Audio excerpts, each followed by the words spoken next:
일리노이를 포함해 전국 26개 주에서 전주 대비 코로나19 입원 환자가 상당한 증가세를 보이고 있는데요. 올여름 급증한 코로나19 확산은 가을까지 이어질 전망입니다. 시카고 경찰이 지난 3일 오전 사우스웨스트 사이드에서 발생한 어린이 3명 납치 미수 사건과 관련해 경보를 발령했습니다. 팬데믹 3년 동안 중지됐던 4,350만 명의 학자 융자금 이자가 9월 1일부터 다시 부과되고 10월 1일부터 매월 상환이 재개됩니다. 폭우로 행사장 전체가 진흙탕으로 변해 차량 통행이 금지되고 7만여 명이 이틀간 구립됐던 네바다주 버닝맨 축제에서 기상 여건이 나아지면서 대규모 탈출이 시작됐습니다. 차기 대통령을 선출하는 내년 대선의 본선 레이스가 1년 앞으로 다가온 가운데 이번 대선은 애리조나주, 조지아주 등 5개 안팎의 경합주에서 승부가 판가름 날 것으로 전망됩니다. 국제유가가 강세를 보이면서 지난해 11월 이후 최고 수준에 근접했습니다.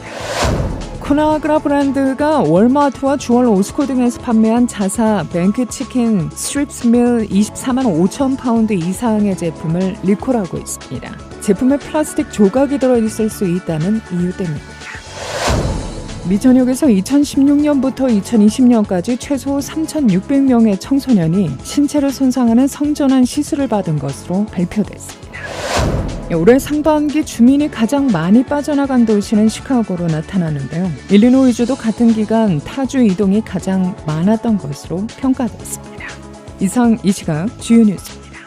KBS 모닝 포커스 데일리 뉴스는 최신 학문과 기술 연마를 통해 최상의 치료로 보답하는 김광수 측과 모든 보험을 원스톱으로 해결해드립니다. 한인사회를 위한 박상아 종합보험. 시대가 변하고 세월이 흘러도 영신이 추구하는 정신은 변하지 않습니다. 최고의 상품으로 소비자의 행복을 책임지는 영신건강 제공으로 함께합니다.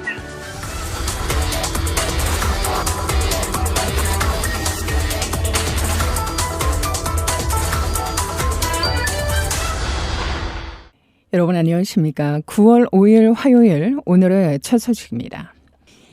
일리노이를 포함해 전국 26개 주에서 전주 대비 코로나19 입원 환자가 상당한 증가세를 보였는데요.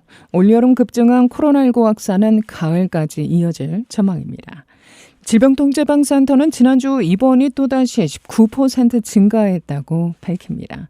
일리노이에서는 입원 건수가 28% 늘었는데요. 코로나19로 인한 전국 사망자도 한 주 만에 21% 급증했습니다.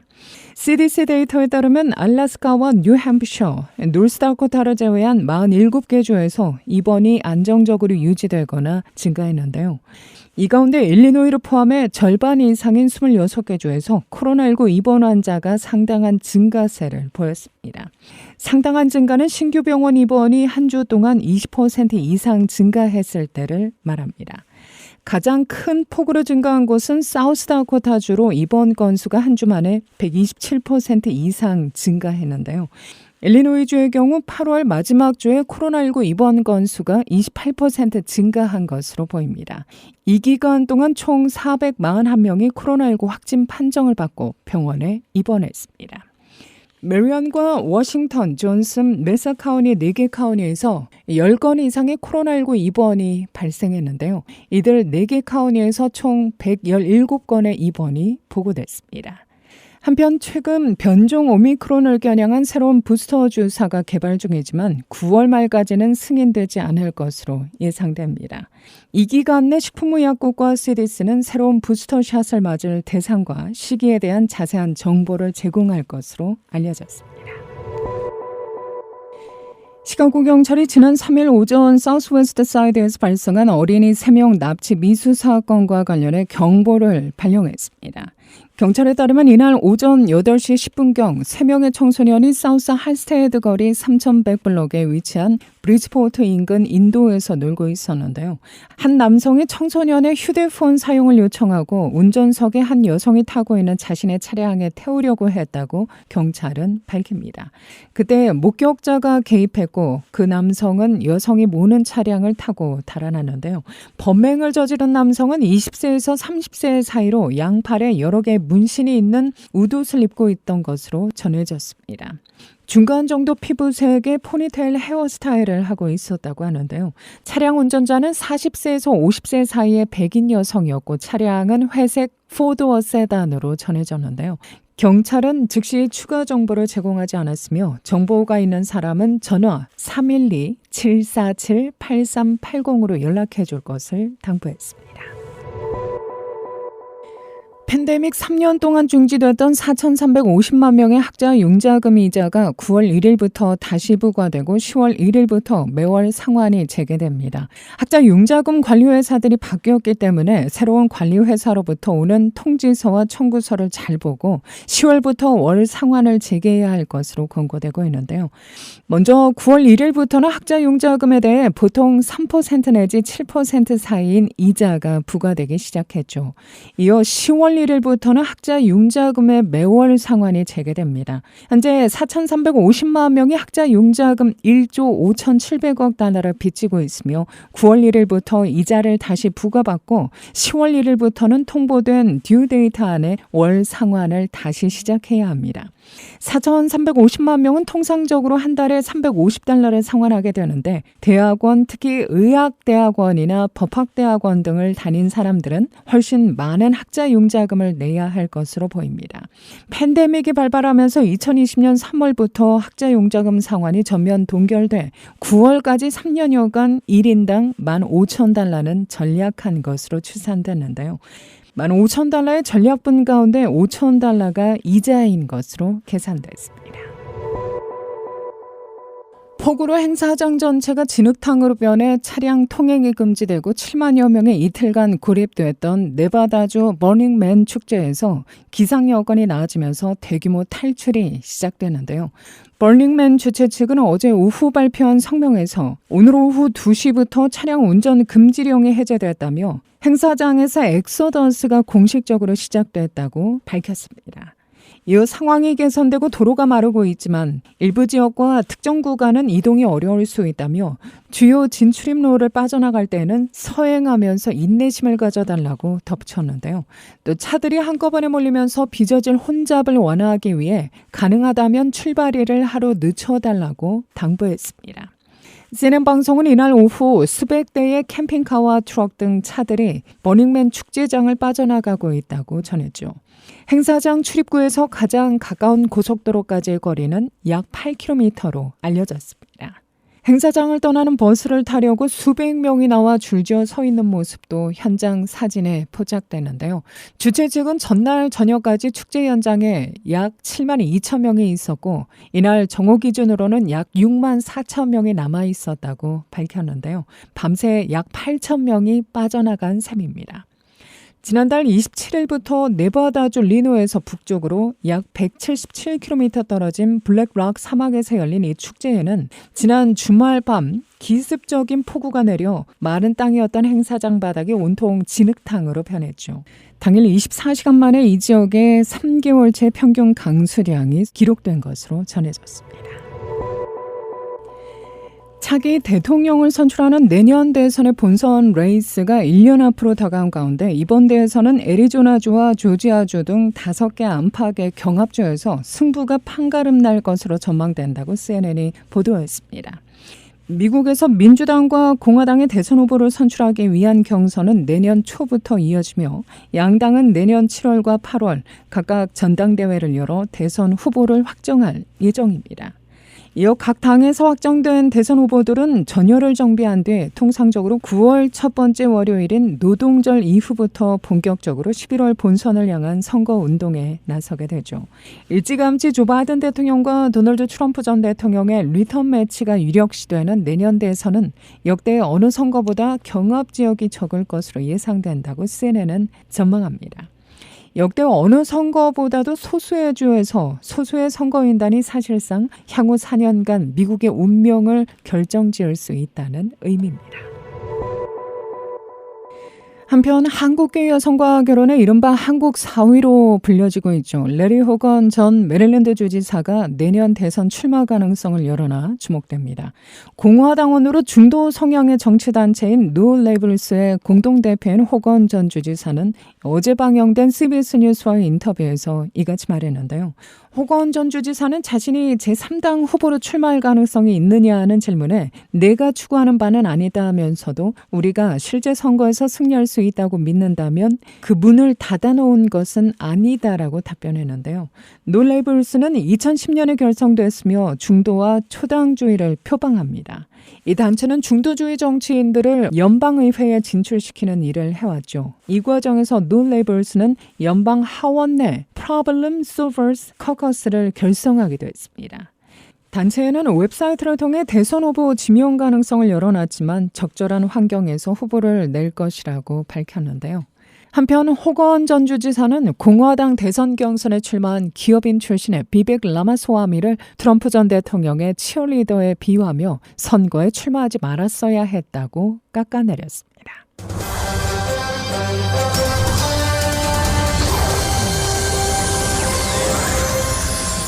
여러분께서는 KBS 모닝 포커스 데일리 뉴스 함께하고 계십니다. 미 전역에서 2016년부터 2020년까지 최소 3,600명의 청소년이 신체를 손상하는 성전환 시술을 받았다는 통계가 이번 달에 미 의학협회 저널에 발표됐는데요. 크리스천 포스트에 따르면 월간 의학지인 자마 네트워크 오픈은 지난주 미국에서의 성전환 수술에 대한 전국 추정치라는 제목의 연구를 게재했는데 이 연구는 2016년부터 2020년까지의 성전환 수술의 시간적 동향을 조사했습니다. 이 보고서는 성전환 수술을 받은 48,019명의 환자를 조사했으며 저자로는 컬럼비아 대학교 의과대학 산부인과 및 외과학 부문의 제이슨 라이트 박사와 리첸 박사 등이 포함되어 있습니다. 이 표본에서 12세에서 18세 사이의 청소년은 3,678명이 성전환 수술을 받은 것으로 나타났는데요. 특히 성전환 시술을 받은 12세에서 18세 청소년 중 87.4%가 유방 또는 흉부 수술을 받았으며 11%가 생식기관을 제거하거나 만드는 수술을 받았습니다. 전체 성전환 수술 건수는 2016년 4,552건에서 2019년 13,011건으로 약 3배 가까이 증가했다가 2020년 12,818건으로 약간 감소했는데요. 전체 인구 중에서 유방 또는 흉부 수술이 차지하는 비율은 56.6%로 생식기 수술보다 더 높습니다. 이 연구는 성전환 수술을 성별 확인 수술로 지칭하며 삶의 질 향상, 높은 만족도, 성별 불쾌감 감소, 우울증 및 불안 감소와 관련이 있다고 설명하고 있는데요. 그러나 탈성전환자, 즉 한때 자신을 반대 성별로 인식했다가 나이가 들면서 자신의 생물학적 성별에 대한 불편함이 사라진 사람들은 이러한 주장에 반박합니다. 미국 내에서는 현재 약 24개 주에서 미성년에 대한 일부 또는 모든 유형의 성전환 수술을 금지하는 조치를 취하고 있죠. 이 주들은 알라바마와 애리조나, 아칸소, 플로리다, 조지아, 아이다호, 인디애나, 아이오와, 켄터키, 루이지애나, 미시시피, 미주리, 몬타나, 네브라스카, 노스캐롤라이나, 노스다코타, 오클라호마, 사우스다코타, 테네시, 텍사스, 유타, 웨스트 버지니아에 해당됩니다. 올해 상반기 주민이 가장 많이 빠져나간 도시는 시카고, 일리노이주도 같은 기간 타주 이동이 가장 많았는데요. 시카고는 살기 안 좋은 도시 10위, 일리노이주는 살기 좋은 주 41위에 올라 비교적 박한 평가를 받습니다. 세계 최대의 이사업체 중에 하나인 얼라이언스 밴라인스와 제휴한 부동산 교육 플랫폼 홈베이 최근 설문조사에 따르면 2023년 1월 1일부터 6월 30일까지 시카고는 다른 어떤 도시보다 아웃바운드 이동이 많았습니다. 시카고에 이어 시애틀과 로스앤젤레스, 휴스턴, 애틀랜타 순으로 미국에서 가장 인구가 많은 50개 도시 중에 전출이 가장 많았습니다. 반면 전입이 가장 많았던 도시는 피닉스와 달라스, 워싱턴 DC, 덴버, 템파 순입니다. 같은 기간 미국에서 전출이 가장 많은 주로 일리노이가 꼽혔는데요. 미국에서 가장 많은 아웃바운드 이동 비율을 기록했습니다. 일리노이주 인구는 수년 동안 감소하고 있죠. 특히 2017년 대규모 주소득세 인상으로 생활비가 상승하고 신규 일자리 증가가 억제된 이후 이런 현상이 심화됐다는 게 조사기관 분석입니다. 평균보다 높은 폭력 범죄율도 주민들이 링컨의 땅을 떠나게 하는 요인으로 지적됩니다. 다음 캘리포니아, 워싱턴, 펜실베니아, 미시간 순으로 전출이 많았는데요. 시카고는 이번 조사에서 가장 살기 좋은 도시 10위입니다. 이 부문 1위에서 3위는 시애틀과 템파, 샬롯테가 차지했습니다. 시카고는 대신 살기 좋지 않은 도시 10곳 중에 10위에 올랐습니다. 워싱턴 DC가 1위, 볼티모어와 애틀란타가 2, 3위를 포함해 9개의 도시가 시카고보다 더 불명예를 안았는데요. 시카고는 또한 과대평가된 도시 10곳에서 4위로 명성에 걸맞지 않은 평가를 받았습니다. 일리노이는 가장 살기 좋은 주 분야에서 41위에 그쳤고 캘리포니아와 플로리다, 뉴욕, 텍사스, 하와이가 1위에서 5위입니다. 다만 캘리포니아, 뉴욕, 텍사스, 플로리다는 가장 살기 좋지 않은 도시 3위에서 6위에도 올라 영역을 함께했습니다. 쿠나그라 브랜드가 월마트와 주얼러스코 등에서 판매된 자사 뱅크의 치킨 스트립스밀 24만 5천 파운드 이상 제품을 리콜하고 있습니다. 제품에 플라스틱 조각이 들어있을 수 있다는 이유 때문인데요. 리콜 대상 제품들은 사용 기한 날짜가 2024년 12월 11일, 2025년 1월 1일 또는 2025년 1월 7일로 적혀 있습니다. 해당 품목은 전국 소매점으로 배송됐으며 온라인으로도 판매되는데요. 주얼러스코와 월마트 판매가는 $1 99센트입니다.